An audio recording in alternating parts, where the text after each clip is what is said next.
बिस्मिल्लाहिर्रहमानिर्रहीम। अस्सलामु अलैकुम। डियर व्यूवर्स, आज का जो हमारा टॉपिक है वो है डीएलसी काउंट, यानी differential leukocyte count. And CBC 4 का हमारा आज टॉपिक है DLC count. Okay, DLC count जो है वो भी डब्ल्यूबीसी है, यानी डिफरेंशियल ल्यूकोसाइट काउंट है। ये भी वाइट ब्लड सेल के टाइप्स है।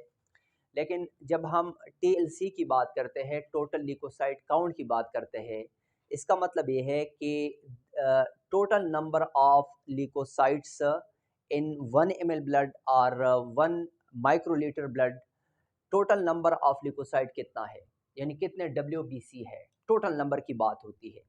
और जब हम डीएलसी की बात करते हैं, डिफरेंशियल ल्यूकोसाइट काउंट की बात करते हैं, इट मीन कि परसेंटेज ऑफ ब्लड सेल्स, यानी वाइट ब्लड सेल के जो परसेंटेज है डिफरेंट टाइप्स का, उसको हम रिप्रेजेंट करते हैं परसेंट से। ओके, हम स्टार्ट करते हैं। जो डीएलसी है, डिफरेंशियल ल्यूकोसाइट काउंट जो है वो टू टाइप्स का है, टू टाइप्स का। So the first one is granulocytes, ठीक है, और सेकंड नंबर पे है ए ग्रेन्युलोसाइट्स और नॉन ग्रेन्युलोसाइट्स। ओके, यहाँ पर थोड़ा सा मैं वाज़ेह कर दूं कि ग्रेन्युलोसाइट्स का मतलब ये है कि there are granules in cytoplasm of cell, यानी सेल के साइटोप्लाज्म में ग्रेन्यूल्स होते हैं। ओके, लेकिन स्पेसिफिक ग्रेन्यूल्स होते हैं। एग्रेन्युलोसाइट्स का मतलब ये है कि granules are present but non specific granules, बस इतना फ़र्क है। ओके, हम टाइप्स की बात करते हैं कि देयर आर डिफरेंट टाइप्स, मुख्तलिफ अक़साम है वाइट ब्लड सेल के। तो ग्रेन्युलोसाइट्स के 3 किस्म है या 3 किस्में हैं।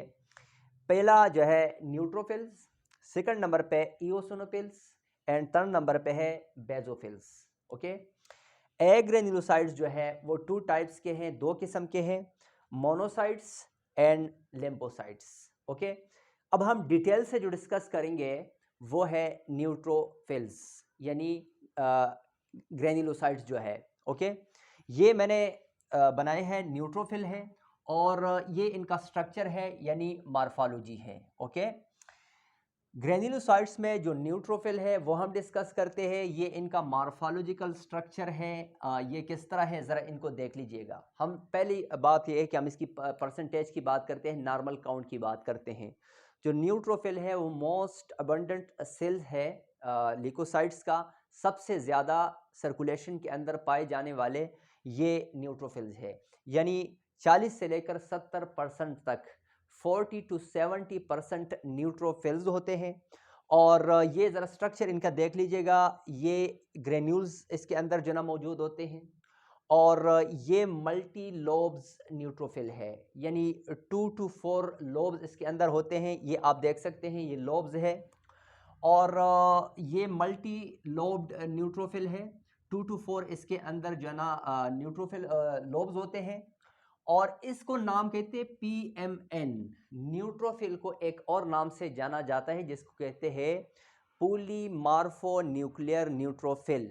इसकी वजह क्या है कि जो morphological structure of nuclear material है, यानी जो न्यूक्लियस के अंदर जो मटेरियल है वो डिफरेंट सेल्स के अंदर डिफरेंट ही होता है।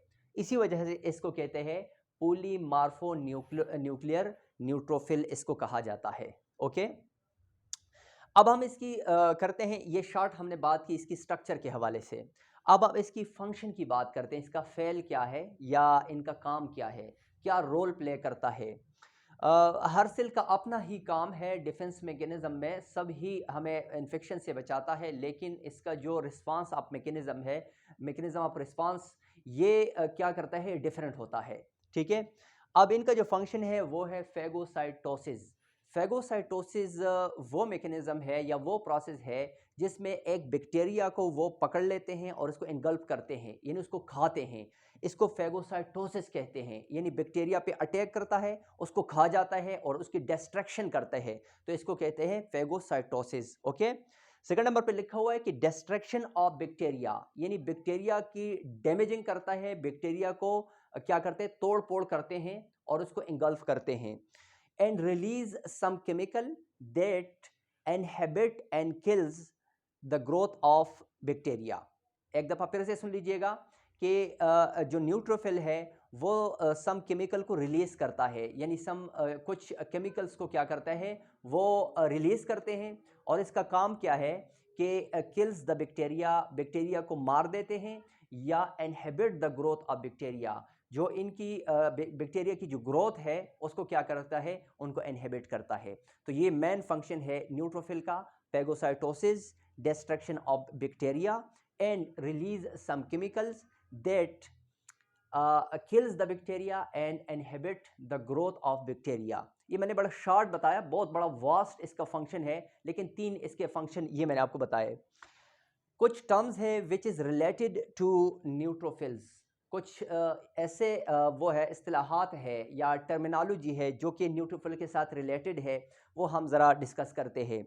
न्यूट्रोपीलिया, न्यूट्रोफिलिया का क्या मतलब है, जब न्यूट्रोफिल की तादाद 70 से बढ़ जाए, यानी जो नॉर्मल इसका काउंट है वो 40 to 70% है, यानी 40 से लेकर 70 तक इसका नॉर्मल रेंज है। जब ये 70 से ज़्यादा बढ़ जाए उस कंडीशन को कहते हैं न्यूट्रोपीलिया। ओके, अब न्यूट्रोपीलिया की कॉजेज़ क्या है, वजूहात क्या है, एक दफ़ा फिर हम पढ़ते हैं। पहला यह है पायोजेनिक इन्फेक्शन। पायोजेनिक इन्फेक्शन वो होता है जिसमें पस फॉर्मेशन होती है, यानी जो पीप उस जख्म में या उस इन्फेक्शन में जब पीप बन जाता है उसको कहते हैं पायोजेनिक इन्फेक्शन। वो बैक्टीरियल भी हो सकता है, और मोस्टली बैक्टीरियल पायोजेनिक इन्फेक्शन में ये न्यूट्रोपीलिया हो जाता है, यानी ये बढ़ जाते हैं। स्मोकिंग में, यानी जो लोग स्मोकिंग करते हैं उसमें ज़्यादातर न्यूट्रोपीलिया हो जाता है। इंजरी में जो लोग ज़ख्मी हो जाते हैं उसमें हो जाता है। इन्फ्लेमेशन में अगर कोई सोजिश हो जाए, और यूज़ ऑफ स्टीराइड, जो स्टीराइड यूज़ करते हैं उसमें न्यूट्रोपीलिया हो जाता है। ये हमने इसकी कॉजेज़ की बात की।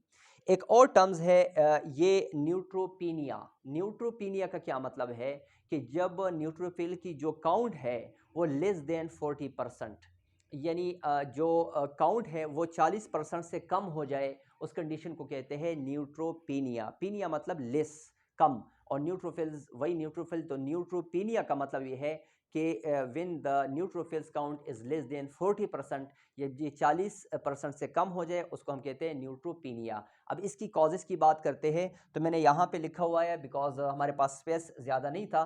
तो कॉजेज़ इसकी ये है कि HIV एड्स, HIV एड्स इसमें ह्यूमन इम्यूनो डिफिशिएंसी वायरस, यानी इसमें इम्यूनिटी लो हो जाती है, तो इसमें न्यूट्रोपीनिया हो जाता है। सेकंड नंबर पे है एप्लास्टिक अनीमिया, ये मैंने पिछले वीडियो में डिस्कस किया था। एप्लास्टिक अनीमिया में न्यूट्रोपीनिया हो जाता है कीमोथेरेपी एंड रेडिएशंस में, और बोन मैरो फेलियर में, और लास्ट वन इज़ लुकीमिया में, यानी कैंसर का जो टाइप्स है ब्लड कैंसर, लुकीमिया, उसमें भी न्यूट्रोपीनिया हो जाता है।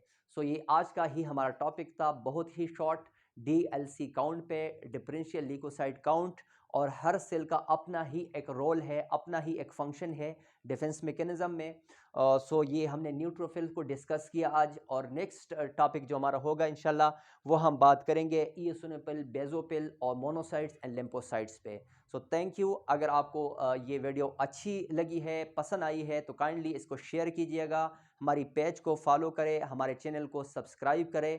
मिलते हैं अगली वीडियो में, बहुत शुक्रिया।